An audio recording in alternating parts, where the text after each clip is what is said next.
सब गोटे के नमस्कार करे छी। आई पाँचम दिन का मधुश्रावणी के कथा कह रहल छी। चारिम दिन का दऽ देने छी, पाँचम दिन का कह रहल छी। पाँचम दिन का कथा अहाँ के अछि। पाँचम दिनक कथा दंत कथा पर आधारित महादेवक परिवारक कथा अछि। दक्षक यज्ञ में सती के प्राण त्यागलाक बाद दक्ष प्रजापति हिमालय रूप में अवतार लेलन। हुनका कर्म सँ 5 कन्या भेलनि: उमा, पार्वती, गंगा, गौरी, संध्या। एहि 5 कन्याक विवाह बेराबेरी महादेवे सँ भेलनि।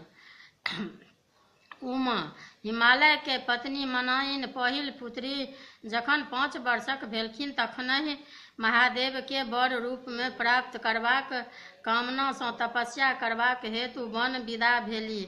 माय मनायन हुनका उमा कहि कऽ मना केलखिन, तथापि ओ चलि गेलीह, तें हुनकर नाम उमा पड़ल।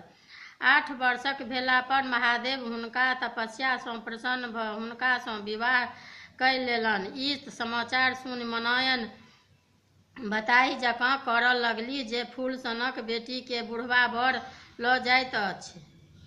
आब पार्वती हिमालय के दोसर बेटी पार्वती भेलखिन। हुनको बाढ़ि उमे जकाँ छलनि। ओहो थोड़बे दिन में विवाहक योग्य भऽ गेलीह। पार्वती एक दिन फूल तोड़ऽ लेल सखी सभक संग कनक शिखर पर गेली। ओतऽ एक बूढ़ व्यक्ति के देखलनि जकरा बड़का बड़का पाकल केश, बड़का बड़का दाँत छल। ओ बसहा पर चढ़ल डमरू बजबैत छलाह। पार्वती चिन्ह गेलखिन जे ओ आन कियो नहि छथि, साक्षात महादेव छथि। पार्वती सखी सबके मनो केला पर ओकरा सबके घर विदा कऽ अपने महादेवक संग बसहा पर चढ़ि चल गेली।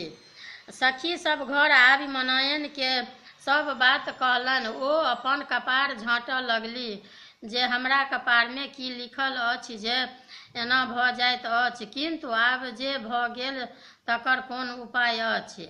आब गंगा हिमालय के तेसर बेटी भेलखिन गंगा। ओहो जखन पैघ भेलखिन तखन एक दिन महादेव भिखारीक रूप में आबि गंगा के अपन जटा में नुकाय भागि गेला।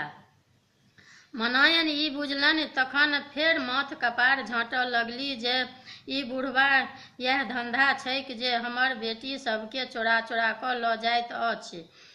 तहिया सँ गंगा सतत महादेवक जटा में रहऽ लगली।